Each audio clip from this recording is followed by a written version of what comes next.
Hey guys, Dr. Decks here. Today I want to talk to you about something that is up and coming in the decking industry. I've been waiting for this for a really long time, and now there's all these different alternate framing structures that are surfacing throughout the country. Today we have a sample of a product called drdecks that is a fiberglass reinforced composite board that can span 10 feet in between posts or beam support, which is pretty incredible when you think about it. So this particular board I have set up right here, this is kind of revolutionary in the industry where these guys are taking a composite board, but they're lacing fiberglass in it, and they're claiming that it'll span 10 feet, which means like you could build a 12-foot deck out of this stuff and have a frame that will never rot or decay. So I thought we'd take this board today and we'd try a few things with it and see what we think about drdecks, and if it actually spans the distance we think it's going to span, and we'll see how much deflection we can get out of this board. I have this set up with a 10-foot span right now. I have it clamped onto a set of ladders because I had it clamped up to my jaw horses, but Studio Man thought, hey, you know what? Maybe that's a little high off the ground. I was like, nonsense. And then I tried to get up there and walk on it, and I was like, oh yeah, you're right. I don't want to walk 3.5 feet off the ground. I'd probably slip and fall. So I thought maybe, 16, 18 inches off the ground. Ooh, 20 inches off the ground would be a lot safer, because I'm going to try to tightrope walk this joist. Now this joist, it'll move back and forth this way, but my main concern is how much does it deflect? So the first thing I was going to do is just sit in the middle of this, and we'll see if we got any deflection. I personally won't be able to tell, so we're going to shoot this while you're watching me do it, but then we're going to also shoot it this way so that you guys can see if it deflects or not. But let's see what we got here.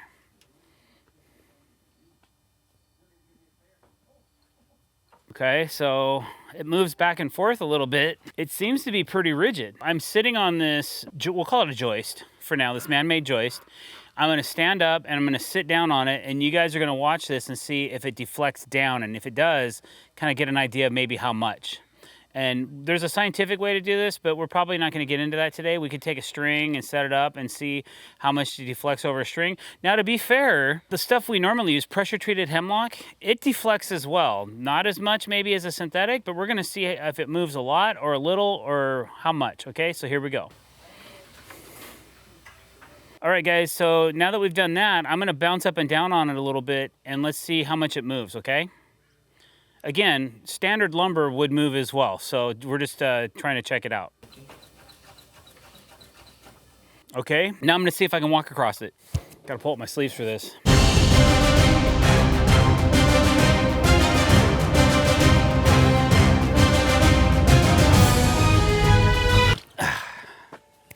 Okay, let's try again.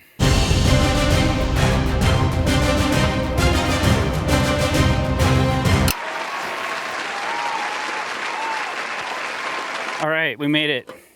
We didn't die. I'll be honest, until I see this video, I can't really give you guys a conclusion on what I think about the deflection.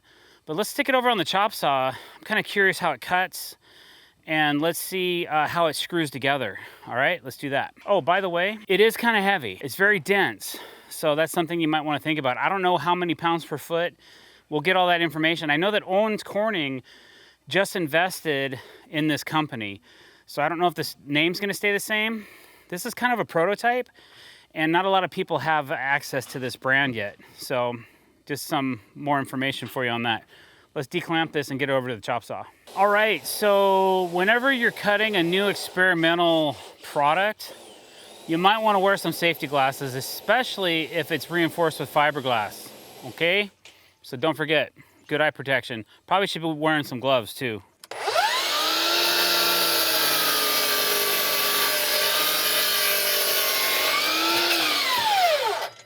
That's definitely more dense than lumber. And you can kind of see the cutaway. It looks like they've got some fillers in here. Maybe that's the fiberglass, or I don't know, maybe that's, I'm not sure, to be honest. And then there's like some kind of a layer between the outside skin and the composite core. So interesting. Let's see if we can It doesn't really snap, it kind of flexes apart. Those white specks are pretty much throughout the product, and the capstock's fairly thick. You know, it's probably an 1/8 inch, varying in a little bit different spot, which again, I don't really care so much about. What I care about is how far it'll span and will it really work for framing a deck. So let's do this. Let's just cut 4 2-foot pieces and let's just build a box out of it really quick and see how it fastens. And hopefully it doesn't trash my blade. So one cool thing about using something like this is that it kind of eliminates the need for end grain solution. You'd never have to treat an end grain or anything with it unless you just want to paint them just for looks. And this is a 2x10 product. All right, guys, so I've cut up some 2x10 into some 2-foot scrap. We are going to, traditionally, I would pre-drill and screw or air nail this. I don't think I have a framing gun set up. I can go get one and we'll see how well a framing gun nails into it. But we're gonna screw it together first because I know that's gonna work. So I have a tapered pre-drill bit right here and some 3.5 inch guard dogs for a Fasten Master and a T25 drill. So I'm just gonna go ahead and pre-drill a couple holes.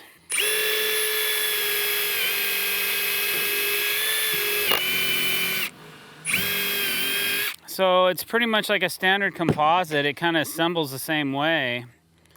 It feels the same way as far as that goes.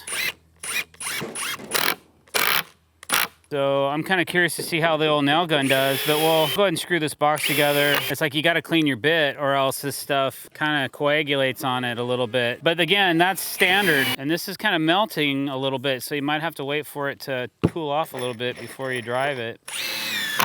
Now a cutter head might come in handy as well, because you can kind of see how this is mushrooming a little bit right here when we put these screws in. So we can counteract that by putting a cutter head on our pre-drill. So I'm gonna go grab one of those really quick. All right, so now we're gonna try to drill a few holes with a cutter head and see if that makes any difference on the mushrooming.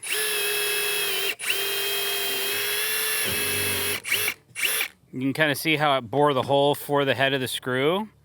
So I'm gonna assume that that's gonna give this a cleaner intrusion, and it did. So right away off the bat, I would probably recommend when you fasten this stuff that you put a little bit of a cut. You gotta keep cleaning this stuff off every time though. You get used to it. It's kind of a pain, but you get used to it. Yeah, that does look a little bit nicer than this side, in my opinion. All right, we'll spin it around and we'll continue making our box.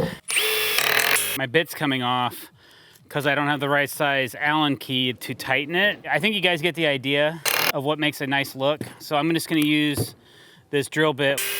Boy, what a difference though, huh?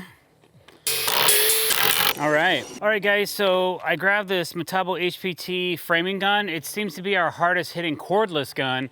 And I thought, let's just see how it does by shooting at a couple end grains. So we're shooting through this dense material and into the end grain of the same likewise material. And let's just see how it does. I have not done this yet, so put on some safety glasses and let's go for it. All right, here we go. Wow, I'm impressed. I didn't think it would go in that well. So it's kind of acting like traditional lumber. It does have kind of a hard kick to it when you do drive it, but let's do a few more. Let's shoot towards the end. No splits. Huh, that actually surprises me. In the past, when I've done a test like this, it destroys the edge of this board. But you can see I'm nailing a 1/4 inch to the end, and there's no blowouts at all. So they've got something good inside of this product to keep that from happening. And obviously I nailed way too many nails in here, 12. And I doubt I'll ever be able to tear this apart. Now we're gonna just set this out in our boneyard and just let it weather for a while and see how it does. But I noticed there is a small amount of deflection. I don't know how much is acceptable for this product. So I will get some testing data together and we'll probably do an update on this product in the future.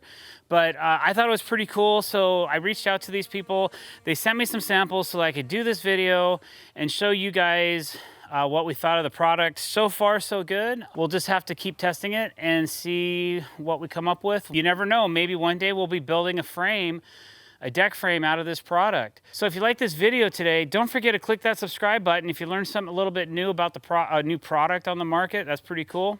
Hit that subscribe button, hit that bell icon to be notified when we're putting out new content.